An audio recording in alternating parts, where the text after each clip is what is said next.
Okay, hi. Just going to do another explore of a reason why I was getting no sound out of this the MP7 when I was trying to play patterns. I also had another question, which is what I was having a look at when I found out I couldn't get sounds, which is trigger button functions. I've not looked at trigger button functions particularly, so I thought I'd explore that. This is in no way a tutorial. This is just me exploring and sharing what I find, mistakes and everything. It might be too long for some people, might be fine for others, I don't know, that's your decision. And just thought I'd say thank you again to anybody who's watching, also for the people who have subscribed. Apparently YouTube told me I'm now up to 303 subscribers, which is ridiculously silly in terms of numbers. For me, way the MP7. Right, this has something to do with, I think, having just explored it off camera so I don't waste too much of your time. Do you like the pen? Purple pen. I can use the pen to point with. Look, see, here's the point. At the moment, I am on tempo of 6. That's really slow. Anyway, the way that I have this unit set up is sort of blank. I have a blank preset and a blank pattern. That loads up so that at the moment it won't make any noise because I'm on a blank preset, and the pattern is nearly blank. It should be blank, but I probably didn't save it right. And the way I set that up was basically, I've done it in another one of the many videos I've done for the command station. Set up a standard blank preset and copied it through. I had done, I thought. Oh, yes, it's probably because pattern, my blank pattern. Is that the one? Did that do it? No. Normally, when I switch it on, should have shown you that at the beginning, each channel has got this blank preset on, so that it won't play anything at all, and I have to do something to get it to play something.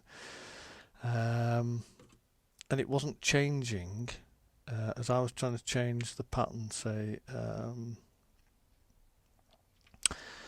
the pattern to, I forgot, what was it? Was it number 3? Body groove. Yeah, so it wasn't playing anything at all. That's why I was going to look at triggers and stuff. And I found out that in the MIDI menu,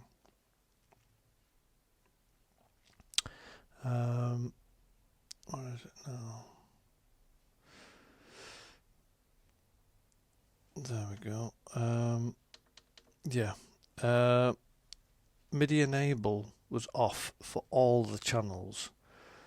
I've now put it on for all the channels, but apart from this one, just so I could show you. So it was MIDI enable was off.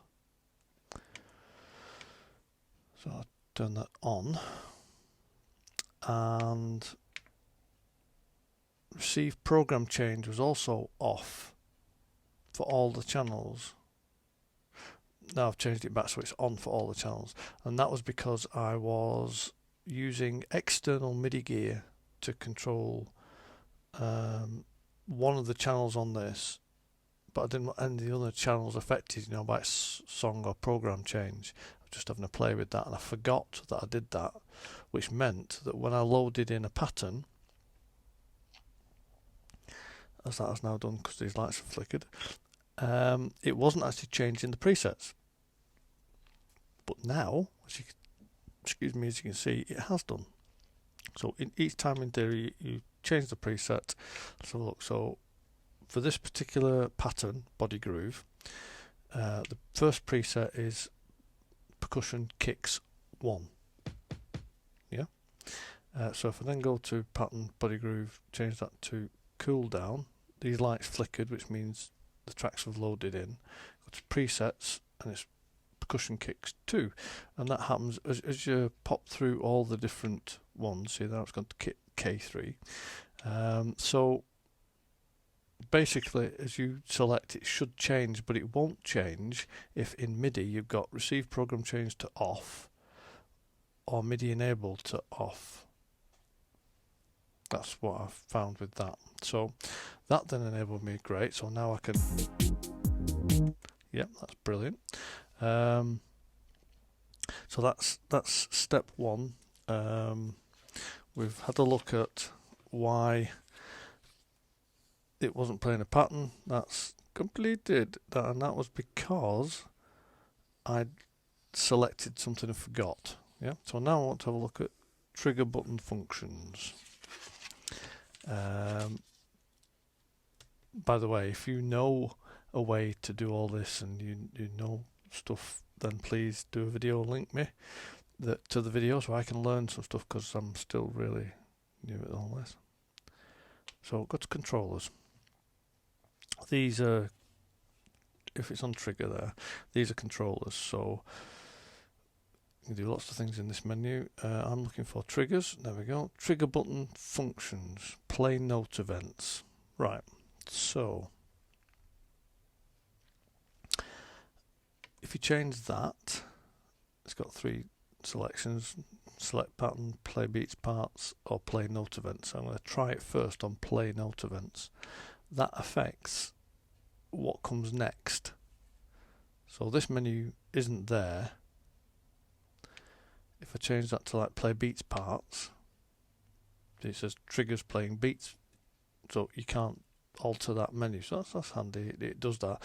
But I didn't get that for a while. I didn't understand why I couldn't choose note events, but now I found out why.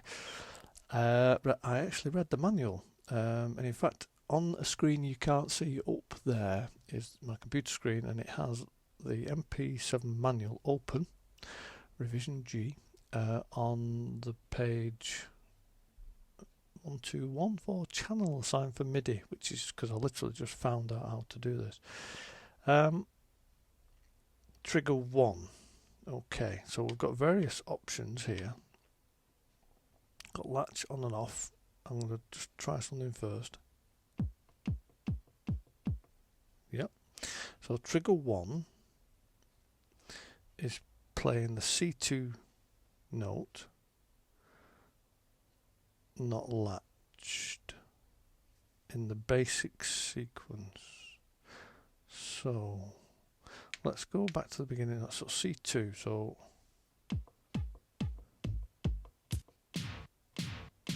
yeah. So in any pattern, I need to use the right terminology if I can. It'll play the note in the preset that's assigned to that pattern, the basic sequence there. So in other words, in Body Groove, track 1,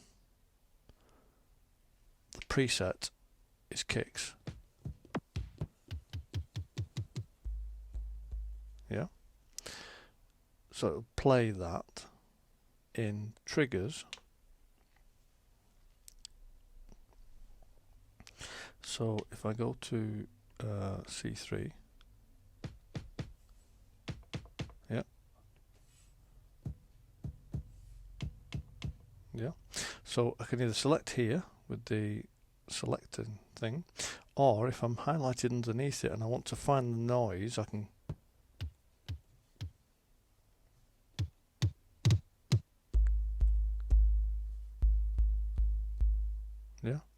It also records the velocity I play it at.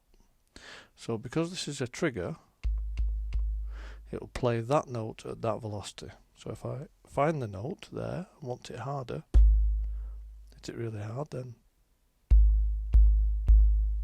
yeah, it will do it. If I play it softly, the trigger will trigger that moment in time for that note at that velocity. Brilliant. Latch won't work for this sound because, well, as far as I know, let's try it. Yeah, because it is just a single waveform. If we go to, I'll show you that in a sec. Right, so there we go. So that was the Tell LATCH off. That was the thing about that. It'll record here. You can either change it by using the values, turning the knob, or you can actually do it by selecting the actual noise here. But then there's other options under this channel. So I can go to 1.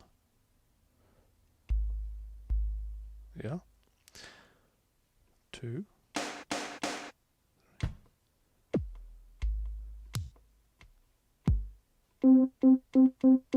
So all of a sudden, that's weird, but that's channel 9.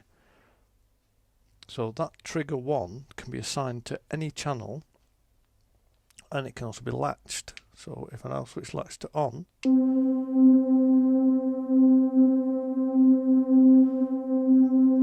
I know why that's not working. Right, so that's not working because I'm on channel 1 there. So if you want to alter any other settings, so that one there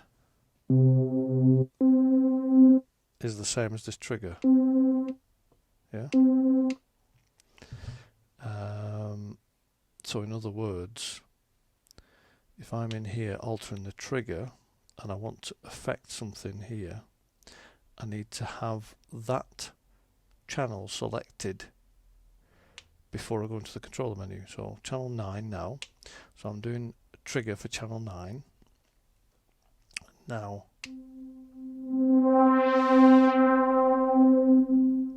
it'll affect it. Yeah. So those controls work on whatever channel is selected here. Those controls will work. So it makes sense if I'm editing trigger 1 to work on channel 9, I need to have that selected on the preset. There we go. I think that makes sense, and that then means you can sort out playing different. I forgot to trigger 2. Basic sequence trigger 2 is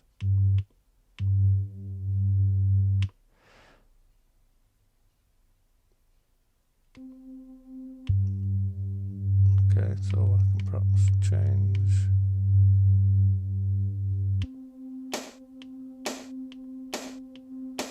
yeah.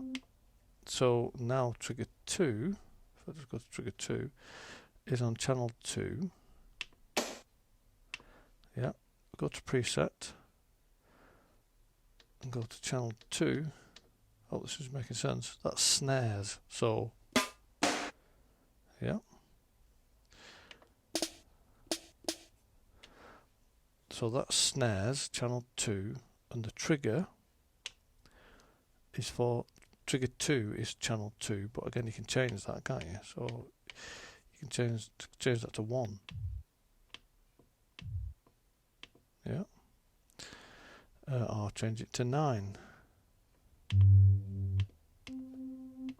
So then you've got the ability, trigger 1 is channel 9, trigger 2 is channel 9, but the different notes. So trigger 1 is C4, trigger 2 is G2. So that should mean, yeah, you can play one or the other. And the reason you can't play it polyphony wise is if I go to the actual voice, take it off controllers, go to channel 9 here.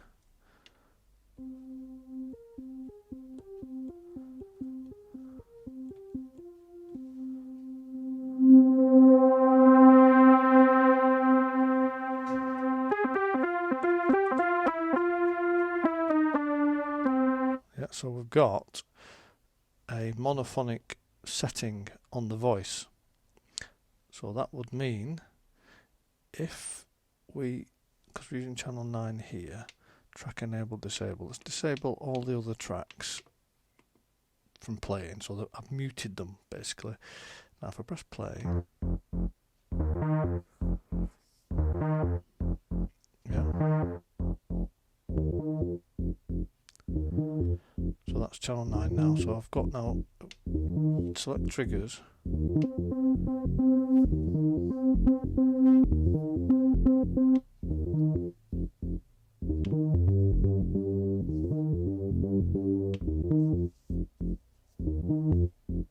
So in other words, because it's monophonic, it's flicking between your notes. Yep. And you can have that sort of effect if you choose notes that you want to play from that track there, you can do, and it adds to that monophonic. Anyway, not very good at explaining that, but I'm just exploring. Haha, I'm not a teacher, I'm an explorer. And explorers go all sorts of places, not necessarily good or bad, just places. So anyway, I do like that sound, especially when it gets a bit lower.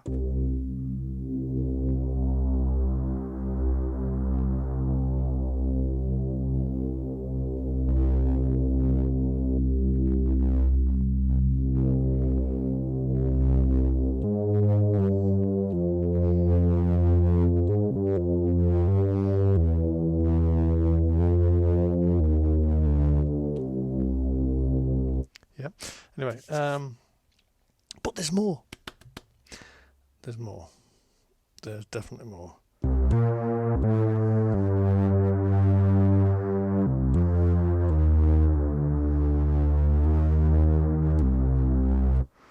a bit of glide or something on that. If I now change the preset, remembering to put that onto LA, which means all layers are affected, and go to where it's set to monophonic, which will be somewhere solo mode finger glide, right? Yeah, that's why we've got some glide on. Okay, so if I take that to off, then it'll go.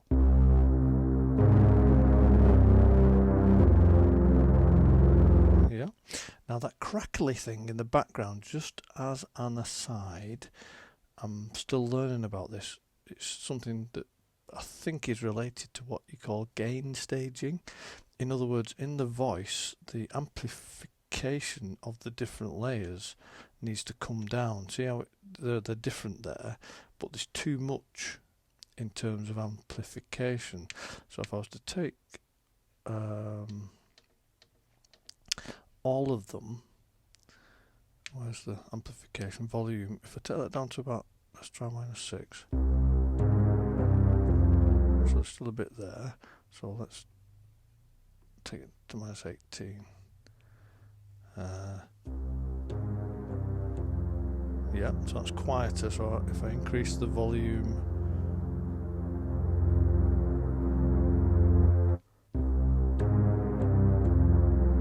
on my mixer, I've got that then to.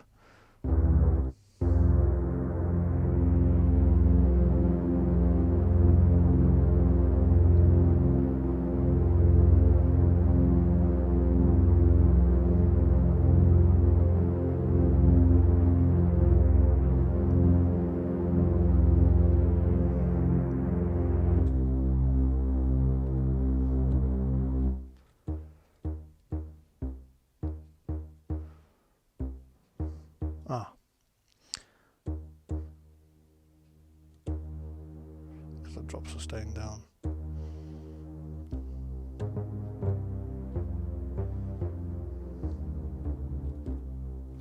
Yeah. So then you think, oh, there's a bit missing there. So you might want to look at having different layers with different volumes. So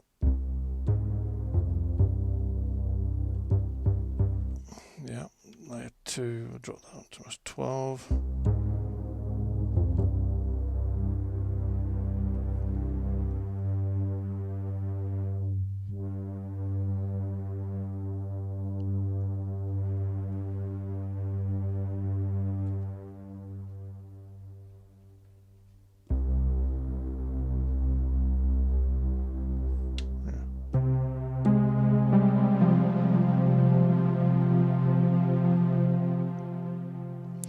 Play about anyway with the different volumes of layers, usually tied into what you do for tuning,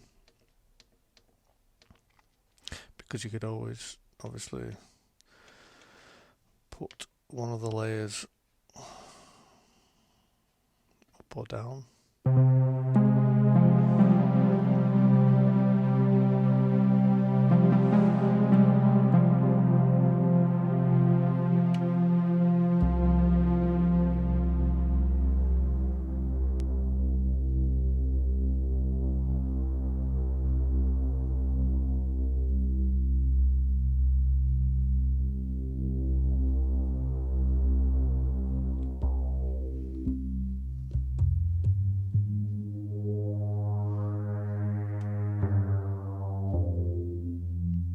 Anyway, sorry, got carried away a bit with that. So you've got your internal mixing of the layers, volume, amplification. Sorry. Drop that tuning down to 0. Excuse me. And then you can transpose it, I suppose. So if I put it up to 24.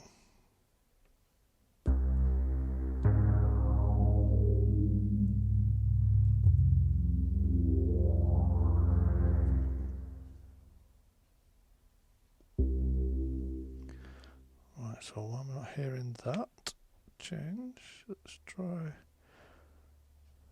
amplify. Ah, that's because that's really quiet. So I could drop this down to 0.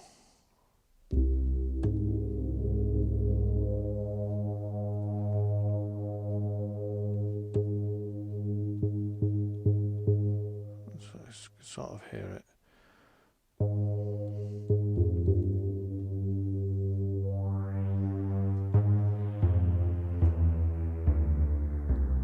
Yeah.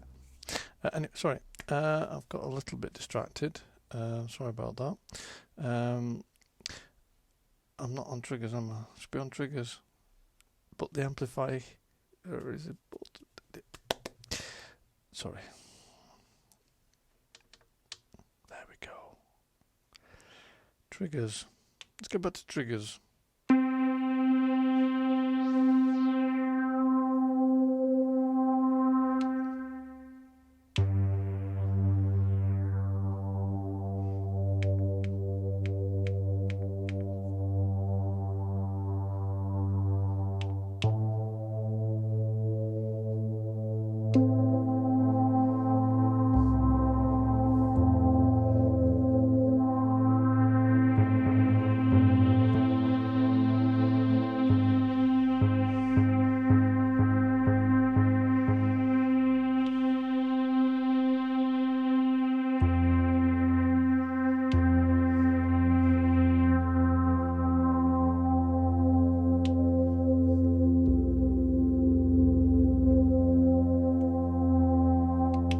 So that's another part of triggers. And also you can click up there, or you can use these buttons. Or you can press these buttons here.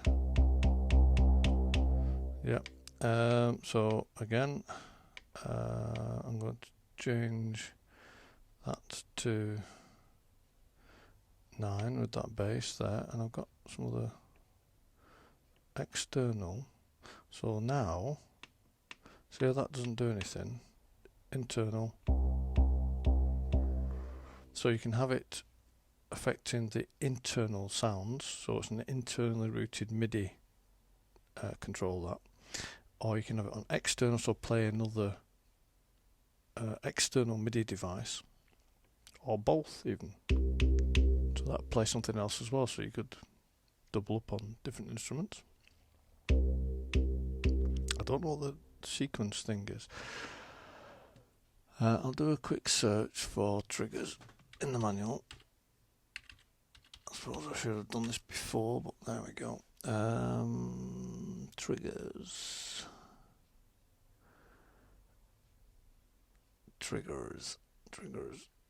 Event timing, triggers. That's page 129. Triggers. Oh, you can record triggers into the sequence. Interesting. Controllers. Okay.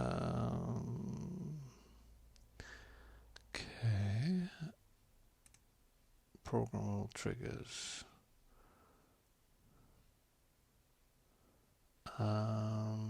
Play beats, parts, notes, whatever.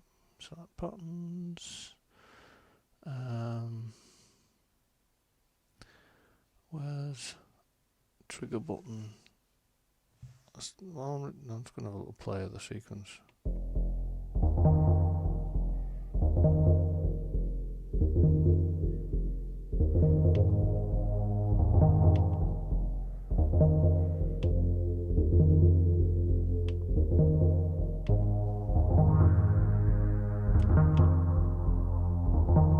So you can have that playing as a drone in the background with the sequence playing.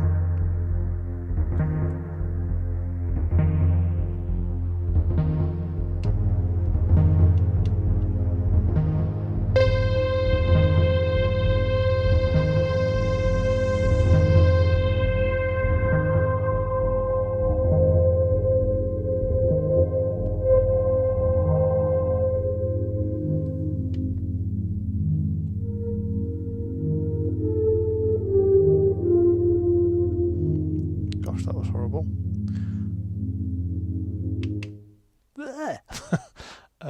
Yeah. Okay. Destination. Sequence.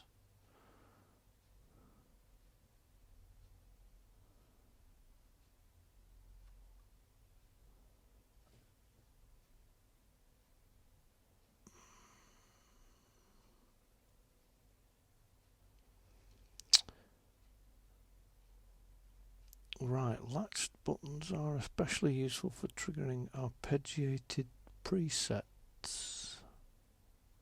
What? Hang on. Okay, hang on. Let's have a look at that. If I turn that to on.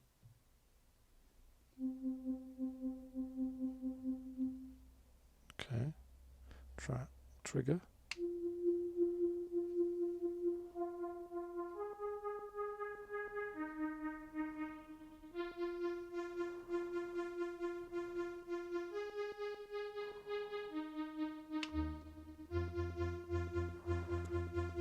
Okay.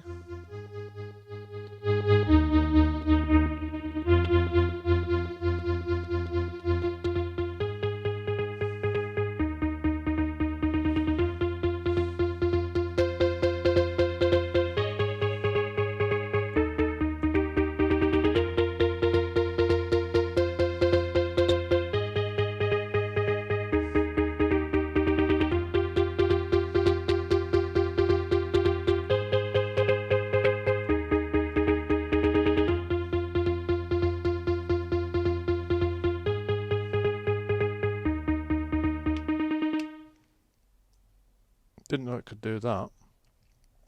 What happens there if I've got the arpeggiator on and I play the sequence?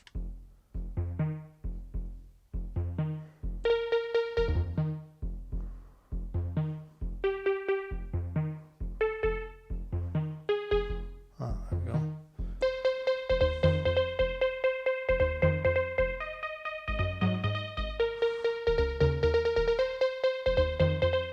Right, you'd have to really coordinate all this, wouldn't you? So, for not having a sequence playing, you could, okay, so you can have an arpeggiator on the keyboard, can't you?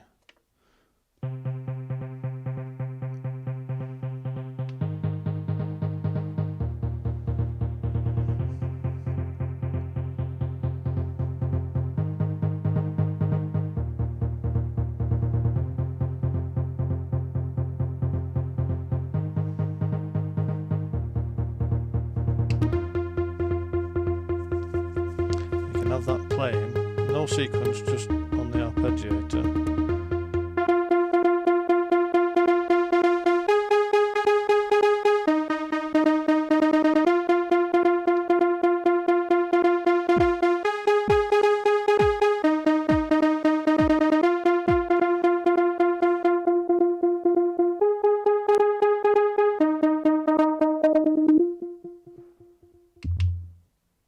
Right, so the reason that changed is I'd set it up on channel 9 with that preset, the Fat Junior preset, but I hadn't saved that preset, so it used, when I changed channels, so went from there to there, it reset the preset. I keep forgetting to do that. So if you're working on a preset and you're like, you know, all those changes I made in for the amp and stuff like that,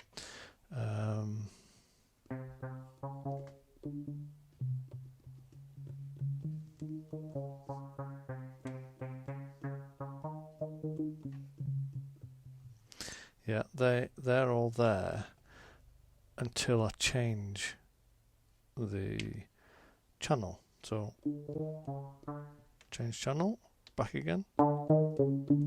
See, it's changed back to its preset. So any changes you make in a voice while you're faffing about,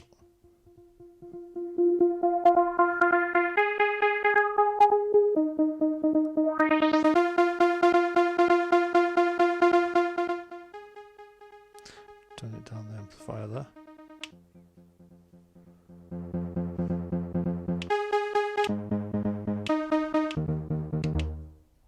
And they don't transfer over once you change away and change back again. Yeah.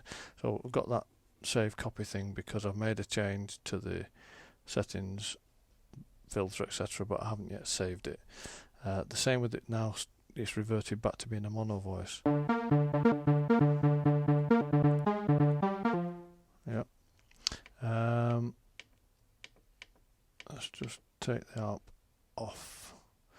So I'm not sure, I think I'll stop it there because we're on half an hour now, and I'll come back to another explore of, because I want to have a look at that voice and do something with it. So that's been the first part, triggers. Shall we call this triggers part 1, rambling explore, and I'll come back to the next bit after I've had a faff about with this voice. Hope that's helped somebody, even if it's only me, and thank you for watching this far, if indeed you have done. Bye.